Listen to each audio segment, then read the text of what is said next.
All right, let's talk about something that I think we've all felt at some point, having these huge ambitions, but feeling kind of lazy when it comes time to act. Today, we're going to break down exactly how to turn those big dreams into real, actual progress, based on some great insights from Rise with Odin. Let's dive in. So, does this sound familiar? You've got these incredible goals. You can see the finish line in your head. But when you wake up and it's time to do the work, nothing. The energy just isn't there.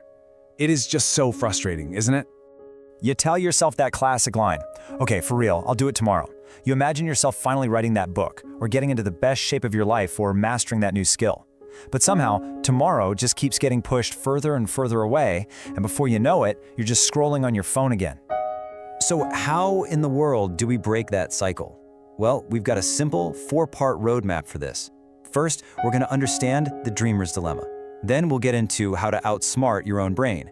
After that, I've got a super simple 3-step fix for you. And finally, we'll talk about how to start your fire right now. Okay, first up, let's really get to the heart of this problem, what we're calling the dreamer's dilemma.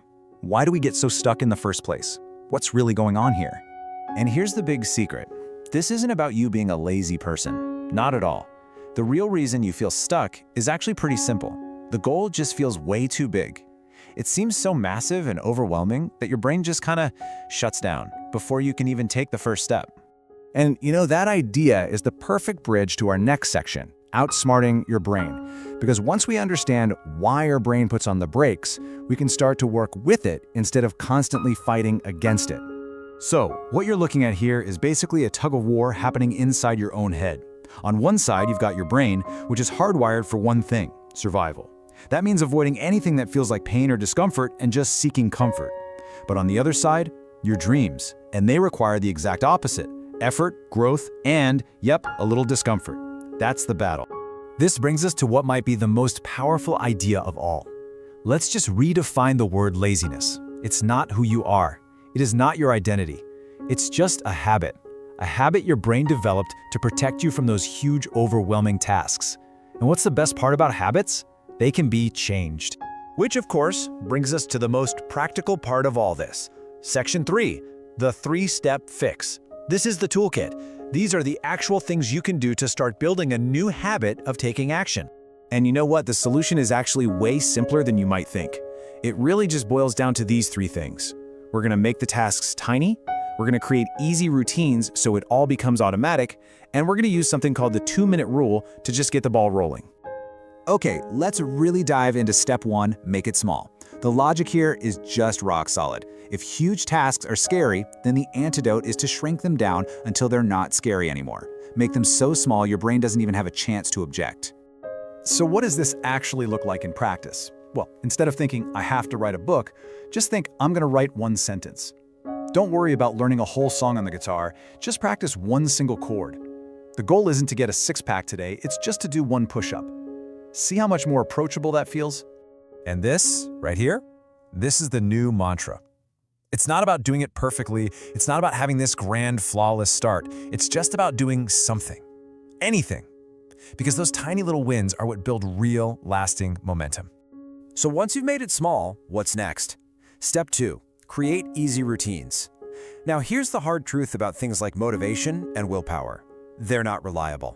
They come and go. If you rely on them, you're going to fail. Routines are the answer because they put your actions on autopilot. I absolutely love this analogy. A simple routine, like say putting your gym clothes right next to your bed the night before. It's just like a set of training wheels for your new habit.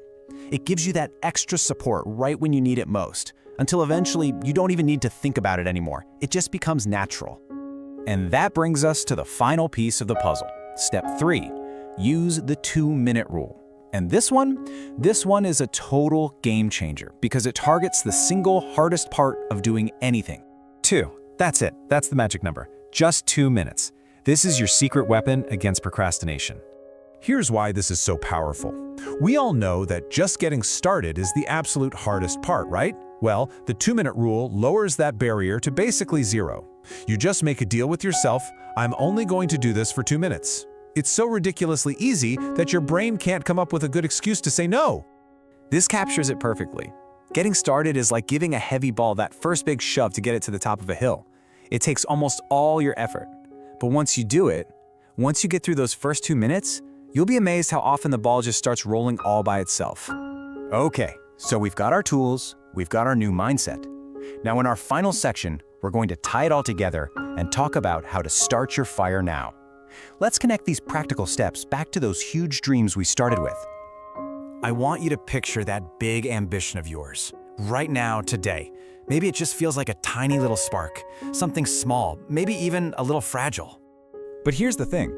Every single one of those tiny actions we talked about, writing that one sentence, doing that one push-up, practicing for just 2 minutes, every time you do that, it's like you're adding a tiny piece of kindling to that little spark. You're feeding it.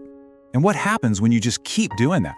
When you consistently add that fuel day after day after day, well, that tiny spark starts to catch. It gets stronger, it grows, and before you know it, you've got an absolutely roaring fire of momentum and progress. So I'll leave you with this one question. Let's forget about someday or tomorrow. The only time that matters is right now. So what is the one tiny piece of fuel that you are going to add to your fire today?